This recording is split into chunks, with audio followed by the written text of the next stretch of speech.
February 1959, the Ural Mountains. A howling wind rips across the frozen expanse of Kholat-Syakhl, the mountain of the dead.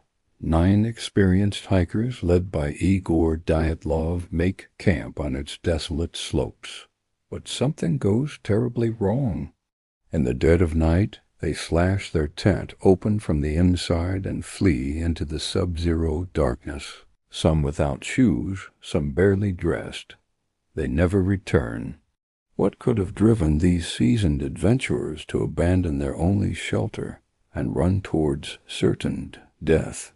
This is the story of the Dyatlov Pass incident, one of the most chilling and perplexing mysteries of the 20th century. For over 60 years it has defied explanation, leaving a trail of bizarre clues and unsettling questions.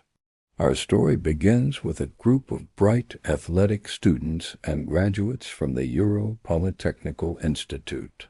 They were all skilled winter hikers, embarking on a challenging trek to certify for their Grade 3 hiking qualification, the highest in the Soviet Union at the time.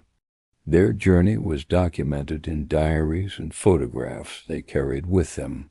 These images paint a picture of camaraderie and high spirits.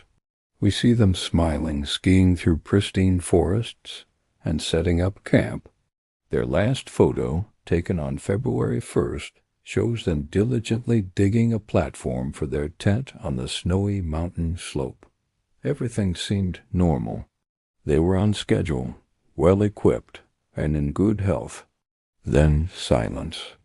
When the group failed to send a telegram from their destination by February 12th, their families grew worried. A search party was assembled. On February 26th, what they found was the beginning of the nightmare. The abandoned tent, half buried in snow, was discovered on the slope of Kholat-Syakhl. It was strangely empty. Personal belongings, warm clothes, and food were all left behind. Most disturbingly, the tent had been cut open from within. Footprints led down the slope towards a nearby forest, but they were a chaotic jumble. Some were made by bare feet, others by socks, and only a few by a single boot. The trail of prints vanished after about 500 meters lost to the relentless snow. The first 2 bodies, Yuri Krivonishenko and Yuri Doroshenko, were found under a large pine tree about a mile from the camp. They were stripped down to their underwear. Nearby, the remains of a small fire suggested a desperate attempt to stay warm. The branches of the pine tree were broken up to 5 meters high, indicating someone had tried to climb it, perhaps to get a better view or escape from something. 3 more bodies were found between the pine tree and the camp. Igor Dyatlov, Zineda Kolbogorova, and Rustem Slobodin. Their positions suggested they were trying to crawl back to the tent. The initial autopsies concluded they had all died of hypothermia. For 2 months, the search continued for the remaining 4 hikers. Then, in May, as the snow began to melt, the final 4 were discovered in a ravine, buried under 4 meters of snow, 75 meters from the pine tree. And this is where the mystery deepens into sheer horror. Unlike the first 5, these hikers had suffered catastrophic injuries. Nikolai Thibault-Brenolis had a fatal skull fracture. Alexander Zolotaryov and Lyudmila Dubinina had multiple severe chest fractures. A forensic expert compared the force required to cause such damage to that of a car crash.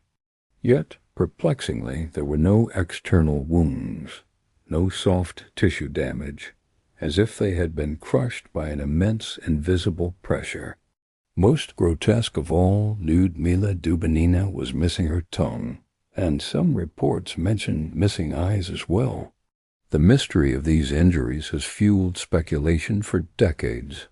How could they sustain such massive internal trauma without any outward signs of a struggle or an attack. As investigators delved deeper, the case only became stranger. Traces of radioactive contamination were found on the clothing of several of the hikers. The levels weren't lethal, but their presence was completely unexplained. Where did this radiation come from in the remote wilderness of the Urals? The official investigation in 1959 was abruptly closed. The final report stated that the hikers died as a result of a compelling unknown force. This vague and unsatisfying conclusion only served to ignite a firestorm of theories that persist to this day.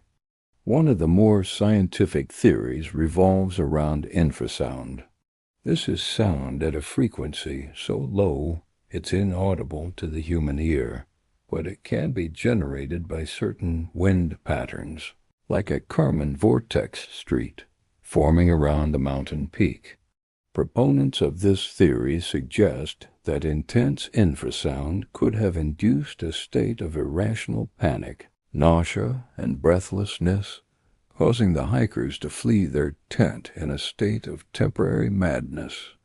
While it might explain their bizarre behavior, it doesn't account for the massive internal injuries or the radiation. Another popular theory points to secret military activity. The 1950s were the height of the Cold War, and the Soviet Union was known to conduct weapons tests in remote areas. Could the hikers have accidentally stumbled upon a secret test of a new weapon, perhaps a concussion bomb or a radiological device? This could explain the crushing injuries, the radiation, and the government's swift, secretive closure of the case. Some eyewitnesses in the region reported seeing strange orange spheres or lights in the sky around the time of the incident, lending some credibility to this idea.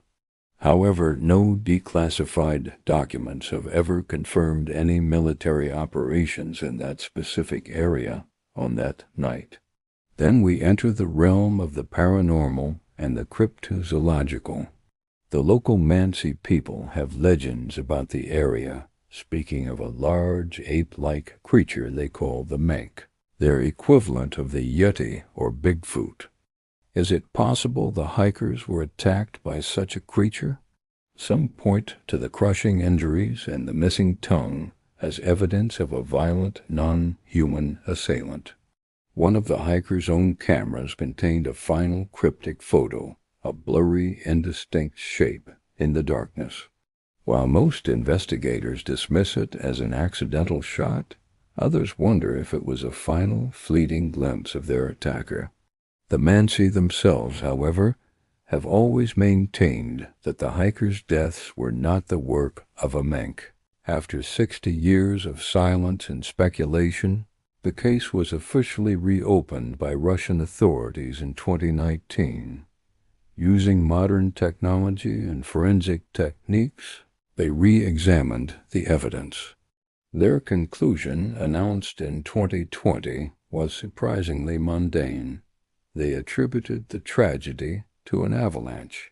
The theory goes that a slab avalanche struck the tent, causing the initial injuries and forcing the group to cut their way out and retreat to the tree line for safety. In the darkness and blizzard, they became separated and ultimately succumbed to the elements. This explanation, however, has been heavily criticized by independent researchers.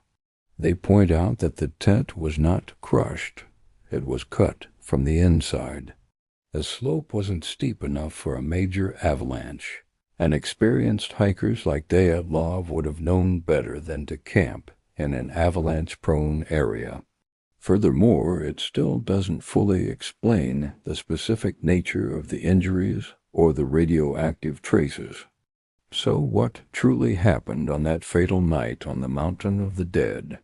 Was it a freak natural event, a secret military experiment gone wrong, or something far stranger?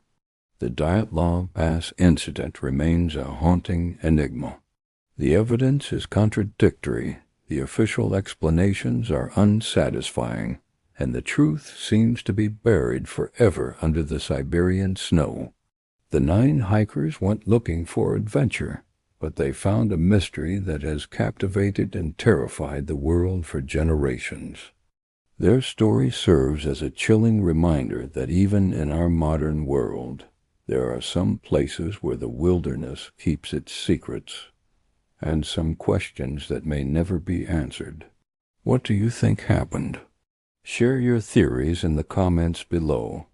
Thanks for watching, and if you're fascinated by unsolved mysteries, be sure to subscribe for more.